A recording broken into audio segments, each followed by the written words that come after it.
Assalamualaikum warahmatullahi wabarakatuh.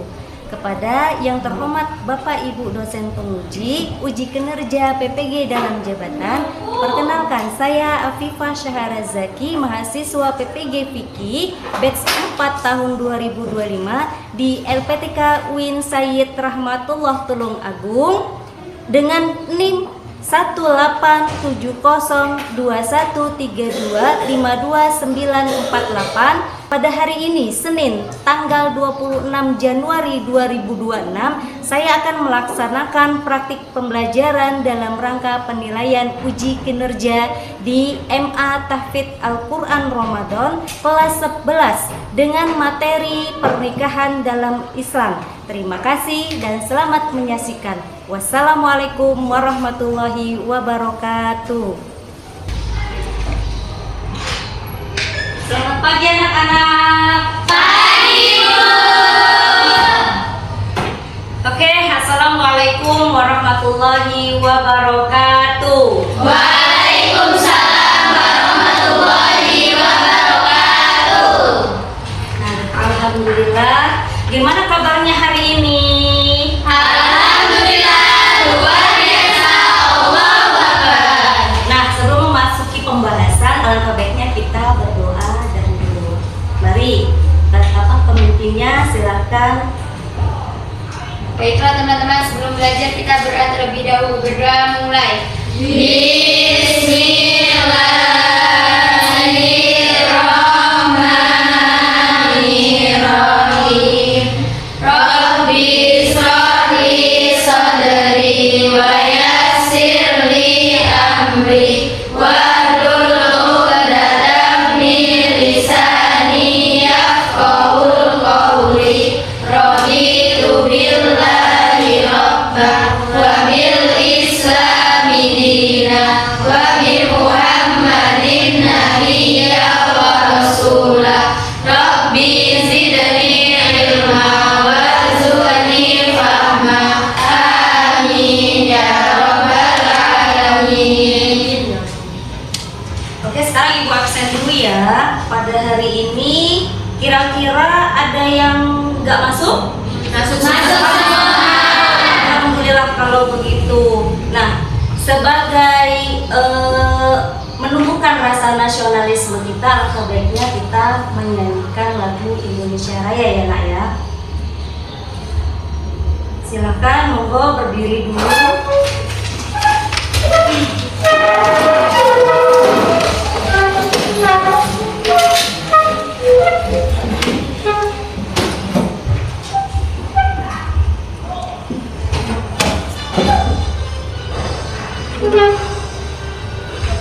Indonesia tanah airku, tanah tumpah darahku.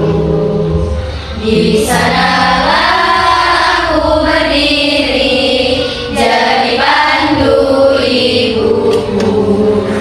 Indonesia kebangsaanku, bangsa dan tanah airku. Marilah kita berseru, Indonesia bersatu. Hiduplah tanahku, hiduplah negeriku, bangsaku, rakyatku semuanya. Bangunlah jiwanya, bangunlah badannya untuk Indonesia Raya. Indonesia Raya, merdeka, merdeka, tanahku, negeriku yang ku cinta. Indonesia Raya, merdeka, merdeka, hiduplah Indonesia Raya. Indonesia Raya, merdeka, merdeka, tanahku, negeriku yang ku cinta. Indonesia Raya, merdeka, merdeka, hiduplah Indonesia Raya. Oke, silakan duduk kembali. Nah, sebelum memasuki pembahasan, kita mau ice breaking dulu dulu ya. Silakan anak-anak berdiri lagi ya. Berdiri lagi. Ya. SDG kita kali ini adalah tepuk manjada wajada. Oke. 1 2 3. Tepuk manjada wajada. Man, jada, wajada, manjada wajada. Oke, silakan. Semangat ya hari ini ya. Nah, pada kali ini Ibu akan membahas tentang pengertian ketentuan pernikahan dalam Islam. Pernikahan dalam Islam ya, atau yang disebut dengan munakohat. Munakohat itu adalah dalam ilmu fikih itu adalah munakohat. Nah, artinya itu sama, yaitu pernikahan. Nah, kenapa sih kita harus mempelajari ilmu tentang pernikahan? Nanti Ibu tanya dulu, kira-kira ada nggak yang paham tentang pengertian pernikahan itu seperti apa? Ada yang mau tanya? Pernikahan adalah ikatan suci antara laki-laki dan perempuan yang bukan muhrim menjadi hubungan yang halal yang diridhoi Allah Subhanahu wa taala. Nah, seperti itu ya pernikahan, pengertian dari pernikahan, pengertian pernikahan. Kemudian sebelum kita memasuki pembahasan, Ibu akan menampilkan sebuah dalil. Monggo silakan Ibu kepada Elisa untuk membacakan dari dalil Al-Quran, Quran surat Ar-Rum ayat 21. Bismillahirrahmanirrahim. Wa min ayatihi an khalaqa lakum min anfusikum azwajan litaskunu ilaiha wa ja'ala bainakum mawaddatan wa rahmah. Inna fi dzalika laayatin liqaumin yatafakkarun. Artinya, dan di antara tanda-tanda kekuasaannya ialah Dia menciptakan untukmu istri-istri dari jenismu sendiri atau pasangan, supaya kamu cenderung dan merasa tentram kepadanya, dan dijadikannya di antaramu rasa kasih dan sayang. Sesungguhnya pada yang demikian itu benar-benar terdapat tanda-tanda bagi kaum yang berpikir. Quran surat Ar-Rum ayat 21. Nah, inilah Quran surat Ar-Rum ayat 21 yang menjelaskan tentang apa itu pernikahan. Nah, kenapa kita harus mempelajari ilmu tentang pernikahan? Nah, bahwasanya pernikahan adalah bentuk ibadah penuh berkah, dan mempelajarinya adalah langkah awal untuk membangun istana cinta yang diridhoi oleh Allah Subhanahu wa taala. Amin. Kemudian pembahasan dalam PPT ini mencakup yang pertama definisi pernikahan, yang kedua dalil tentang pernikahan, yang ketiga tujuan pernikahan, yang keempat hukum pernikahan. Kemudian apa itu pernikahan atau yang disebut munakohat? Nah, yang pertama ada 4 pengertian menurut istilah Al-Quran di sini. 1, yang disebut dengan uqdatun nikah. Apa sih uqdatun nikah itu? Uqdatun nikah itu adalah perjanjian ya. Yang kedua zawajja. Zawajja itu adalah pasangan. Pasangan seperti apa sih? Pasangan antara calon istri dan calon laki. Yang ketiga misakon walidon. Apa itu misakon walidon? Ikatan yang kokoh. Ikatan yang kokoh. Yang keempat adalah mawaddah warahmah, adalah rasa kasih sayang yang dirahmati oleh Allah Subhanahu wa taala. Kemudian yang kedua, menurut terminologi, pernikahan adalah akad yang membolehkan halal hubungan intim dengan menggunakan kata angka tukar. Yang kedua adalah zawaja yang artinya mengawinkan. Kemudian yang ketiga, menurut Undang-Undang Nomor 1 Tahun 1970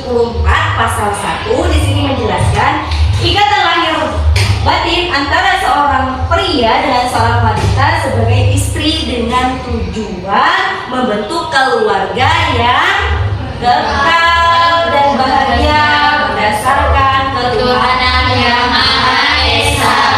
Membentuk keluarga yang kekal. Selain itu, membentuk keluarga yang seperti apa?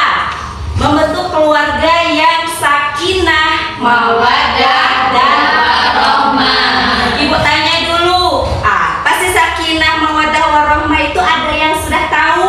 Saya Bu. Oke, coba Nurbaiti sebutkan apa itu sakinah, mawaddah, dan warahmah. Sakinah adalah ketenangan dan ketentraman dalam rumah tangga yang membuat suami dan istri merasa aman, nyaman, dan damai. Mawaddah adalah rasa cinta dan kasih sayang yang mendalam antara suami dan istri, disertai keinginan untuk saling membahagiakan. Rahmah adalah sikap saling menyayangi, memahami, dan menolong, terutama saat menghadapi kesulitan dalam kehidupan rumah tangga. Nah, itu dia ya, bentuk sakinah, mawaddah, warahmah. Sakinah itu apa sih namanya? Bisa menenteramkan ya, bisa rasa nyaman, kemudian aman antara pasangan suami istri. Kemudian mawaddah itu rasa kasih sayang. Kemudian warahmah itu juga.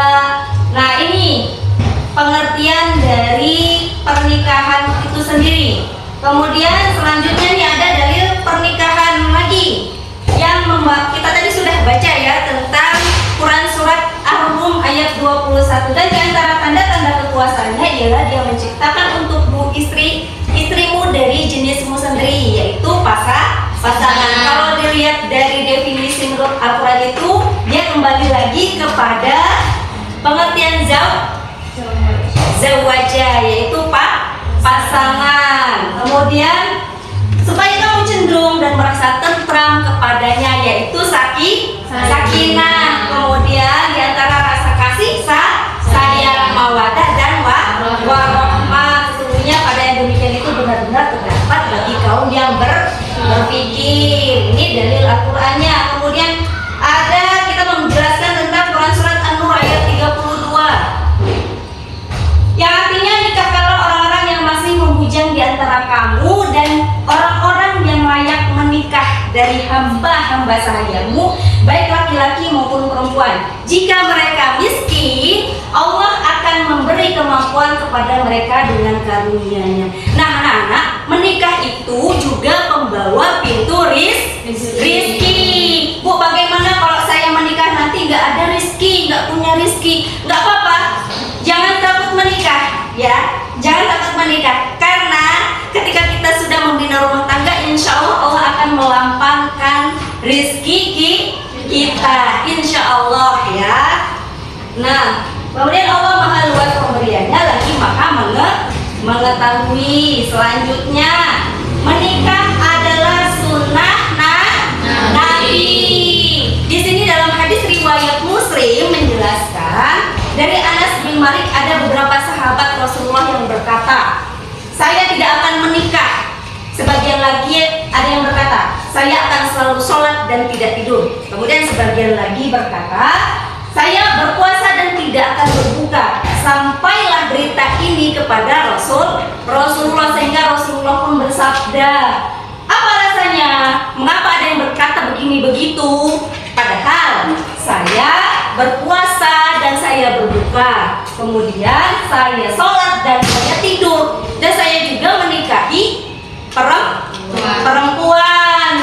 Nah, dan aku juga menikahi perempuan, dan barang siapa membenci sunnahku, maka ia tidak termasuk golonganku. Jelas ini hadis ini ya, bahwasanya menikah itu juga sunnah. Selanjutnya,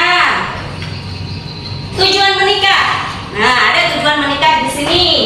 Yang pertama, untuk memperoleh kebahagiaan dan ketenangan di hidup, yang disebut dengan sakinah. Yang kedua, untuk membina rasa cinta dan kasih sayang.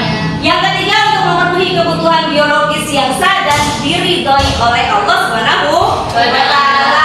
Yang keempat, untuk melaksanakan perintah Allah Subhanahu wa Ta'ala. Yang kelima, mengikuti sunnah Rasul. Yang terakhir, untuk memperoleh keturunan yang sah. Jadi menikah itu juga adalah bentuk ibadah kita. yang langsung perintah dari Allah Subhanahu wa taala. Selanjutnya, oke, sampai di sini paham tentang pengertian pernikahan, dalil pernikahan dan tujuan pernikahan. Ini ada hukum pernikahan nih. Masih semangat? Ya, ada hukum pernikahan. Ada berapa hukum pernikahan di sini? Ada 5. 1 wajib, 2 sunnah, 3 5 kapan menikah itu dikatakan wajib? Yang pertama, apabila nafsu mendesak, mampu menikah. Jika tidak menikah, berpeluang jatuh kepada zina. Wajib. Kemudian yang kedua, kapan dikatakan sunnah? Apabila telah mampu memberikan mahar kepada calon istri, memberikan penghidupan kepada calon istri, akan tetapi dia masih mengendalikan hawa nafsunya. Nah, ini dikatakan sunnah. Kemudian mubah. Kapan menikah itu dikatakan mubah? Apabila seseorang tidak memiliki syahwat, merupakan orang yang kaya dan orang yang mampu menikah, itu mubah. Boleh ya. Kemudian makruh. Kapan dikatakan makruh? Jika tidak mampu atau tidak ada keinginan sama sekali untuk menikah. Kemudian yang kelima adalah haram. Kapan menikah itu dikatakan haram? Apabila nafsu mendesak, belum mampu memberikan nafkah dan merugikan istrinya, haram baginya untuk menikah karena bisa mengakibatkan menyakiti anggota keluarga. Nah, setelah ini paham ya? Paham tentang materi pernikahan kita?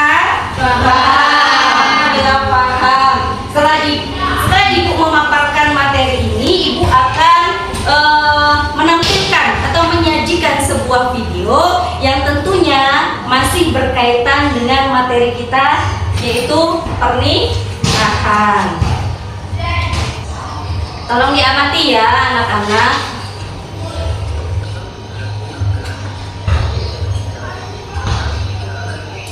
Sampai sini gimana videonya? Bagus? Tentang apa tadi? Hukum pernikahan. Hukum pernikahan. Nah, kenapa ibu menampilkan video seperti ini? Bahwasanya ini adalah salah satu problem kita ya, yaitu tentang pernikahan yang akan kita diskusikan nanti. Nah, apa tugas-tugas dan langkahnya? Langkah yang pertama, memahami hukum pernikahan. Kalian nanti akan mendiskusikannya. Hukum pernikahan bisa berubah sesuai kondisi seseorang. Jadi pasangkanlah kondisi-kondisi di bawah ini dengan hukum nikah yang sesuai. Ada wajib, sunnah, mubah, makruh, dan haram. Kemudian jelaskan ulasan singkatnya, ulasan singkat atau alasan singkat dari pendapat kalian sendiri, pendapat kelompok kalian masing-masing. Nah, di sini ibu akan membagikan sebuah SKPD. Kelompoknya yang di sini, kelompok pertama itu Elisa, kelompok kedua Evina, kemudian kelompok ketiga Bilkis, dan kelompok keempat adalah Putri. Dan ini adalah LKPD-nya, silahkan dicermati kemudian didiskusikan ya.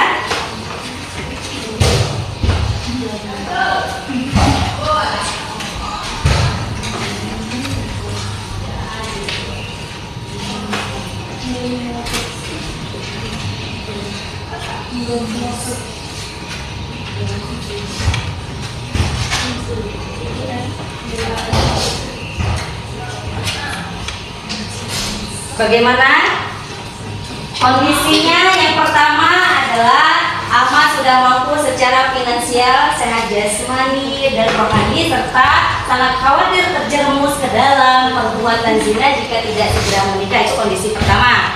Yang kondisi kedua, Fatimah memiliki penghasilan yang cukup untuk menafkahi keluarga dan ia yakin bisa menahan diri dari perbuatan dosa. Kondisi yang ketiga adalah seorang pria menikahi seorang wanita hanya dengan niat yang niat untuk menyakiti dan mengambil hartanya lalu akan menceraikannya. Kemudian kondisi keempat, budi memiliki kemampuan untuk menikah dan dapat mengendalikan diri dari perbuatan manusia.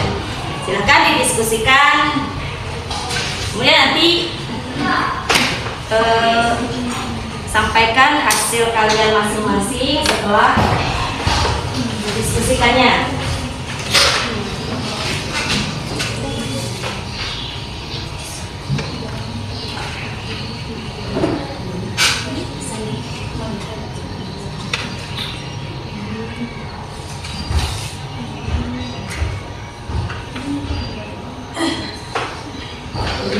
Bisa?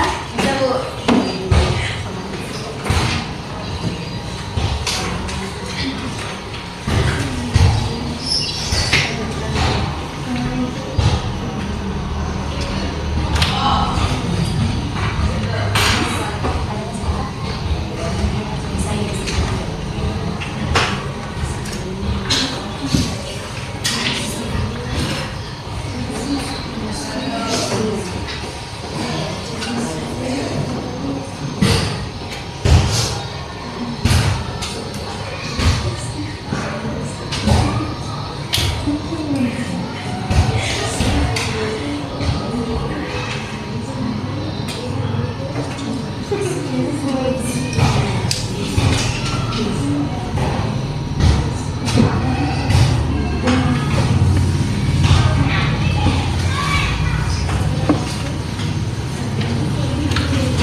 Sudah?